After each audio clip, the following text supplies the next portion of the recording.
গতকাল বাংলা পক্ষ একটি পথসভা করেছিল রানু ছায়া মঞ্চ অর্থাৎ নন্দন চত্বরে ঠিক পেছন দিকে একাডেমির সামনে। বিষয় ছিল যে পশ্চিমবাংলা থেকে লুট করে টাকা পয়সা কেন্দ্র সরকার তুলে নেবে, সেটা দেবে বিহারকে বা অন্য রাজ্যকে, বাংলাকে বঞ্চিত করে দেবে বাংলাকে লুট করার পরেও। এটা নিয়ে একটা প্রতিবাদ সভা ছিল, সঙ্গে ছিল সুকান্ত মজুমদার পশ্চিমবাংলাকে ভেঙে কেন্দ্রশাসিত অঞ্চল বা অন্য রাজ্যের সাথে জুড়ে দিতে চাইছে, অর্থাৎ আবার নতুন করে বাংলা ভাগ। এটা নিয়ে একটা প্রতিবাদ সভা ছিল। প্রতিবাদ চলাকালীন যখন গর্গ চট্টোপাধ্যায় বক্তব্য রাখছিলেন, বক্তব্যের শেষ মুহূর্তে এসে হঠাৎ করে একজন বিহারি, লম্বা চওড়া ফিগার, টাকলা মতো, সেই বিহারি এসে হট করে টোন কাটে যে পশ্চিমবাংলাকে নাকি তৃণমূল পাকিস্তান বানিয়ে দিচ্ছে বা বাংলাদেশ বানিয়ে দিচ্ছে, এরকম ধরনের একটা কমেন্ট করে এবং তার সাথে তর্ক বিতর্কে জড়িয়ে পড়েন বাংলা পক্ষের অন্যান্য সদস্যরা। কিন্তু সব থেকে বড় ব্যাপার হচ্ছে বাঙালিকে অপমানজনক অনেকগুলো কথা বলেছে, যেটা সহ্য করতে পারেনি বাংলা পক্ষের সদস্যরা। রীতিমতো তার সঙ্গে বাঘ বিদ্বন্দ্বা হাতাহাতিতে জড়িয়ে পড়ে।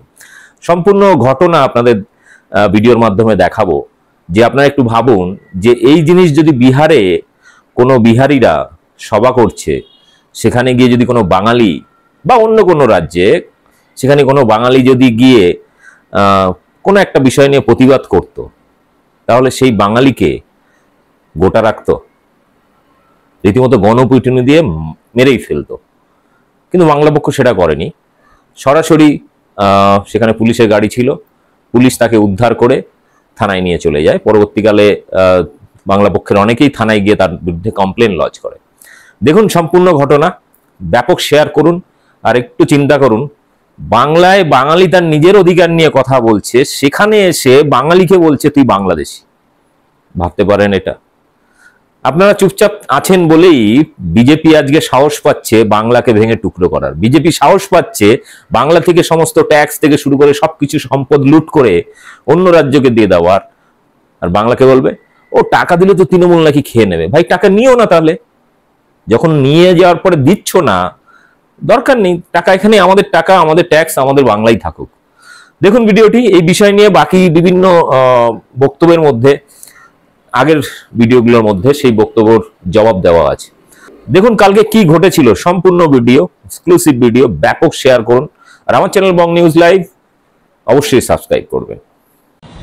এবার দেশওয়ালি দেশে অনেক হয়ে গেছে। বলেছিল না জটায়ু বহুত হো চুকা, তাং মত করো, কাফি হো চুকা। আমরাও তাই জটায়ুর মতো বলতে চাই, কাফি হো চুকা বলতে দিন। ওটাই তো বলা হলো, পশ্চিমবঙ্গের জমির এলাকা বলছি তো, কেন্দ্রীয় বাজেটটা কেন্দ্রীয় বাজেটটা কেন্দ্রীয় বাজেটটা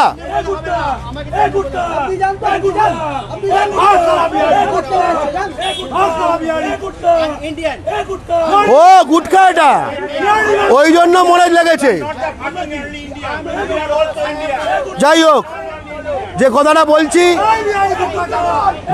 বলছি যে আমাদের এখানে এই একটা প্রশ্ন এলো যে তৃণমূলকে কেন বলা হচ্ছে না। যেদিন ভারতের প্রধানমন্ত্রী হবে মমতা বন্দ্যোপাধ্যায় এবং ফাইন্যান্স মিনিস্টার হবে অভিষেক বন্দ্যোপাধ্যায়, সেদিন অবশ্যই তৃণমূলকে কেন্দ্রীয় বাজেট নিয়ে প্রশ্ন করা হবে। খুব স্পষ্ট কথা, ঠিক আছে?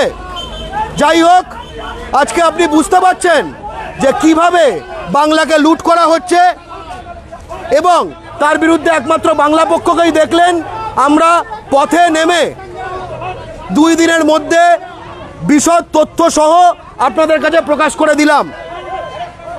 তাই আবার বলছি যে তথ্য এবং সত্যের ভিত্তিতে সব কিছু যাচাই করুন। আমার মাটি আমার মা, ইউপি বিহার হবে না, বাংলাদেশ হবে না, গুজরাট হবে না, রাজস্থান হবে না। জয় বাংলা। ইউপি বিহার হবে না। হাতে রাখবে।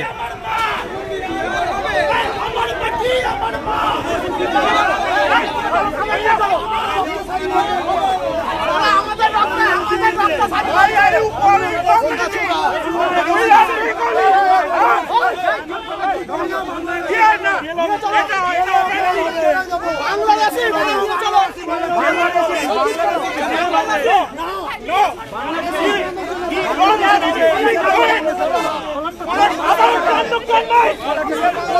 আমরা ছাড়বো।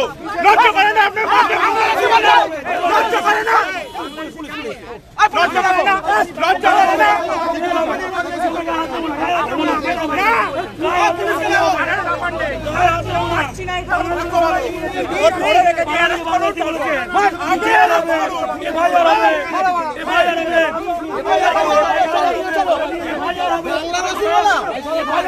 বাংলাদেশি বলা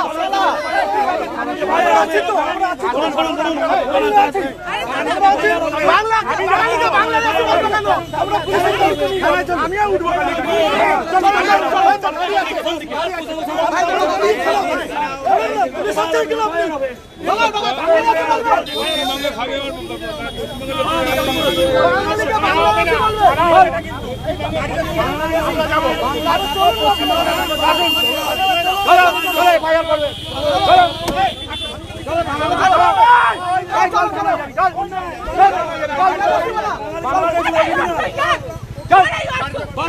বাঙালিকে বাংলাদেশি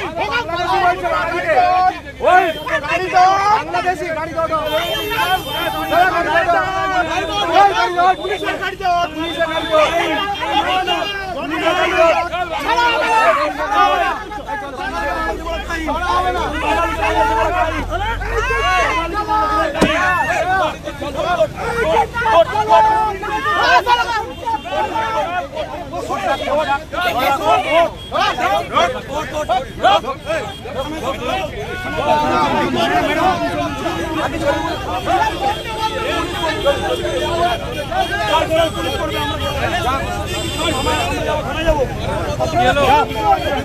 যান যান যান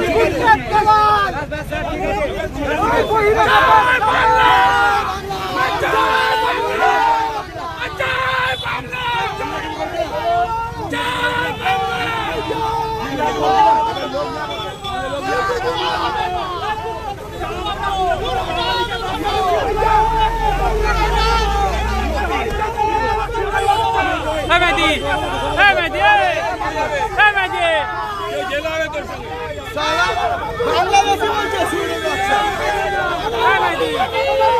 বিহার হবে না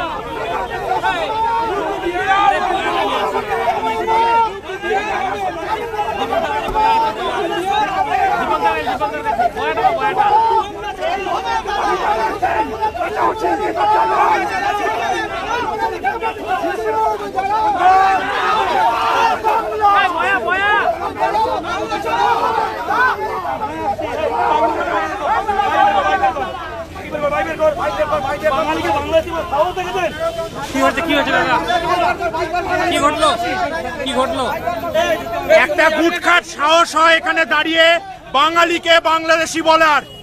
তার জামা ধরা হয়েছে সবে, চামড়া আমরা গোটানো পর্যন্ত লাগলো এই মাঠে থাকবো। কি করে সাহস হয় একটা বাঙালিকে বাংলাদেশি বলার? প্রতিবাদ করলে বাঙালি বাংলাদেশি কি হতে পারে বাঙালি আজকে দেখাবে সেটা।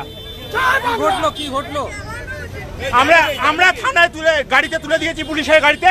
আমরা থানায় যাচ্ছি এবার।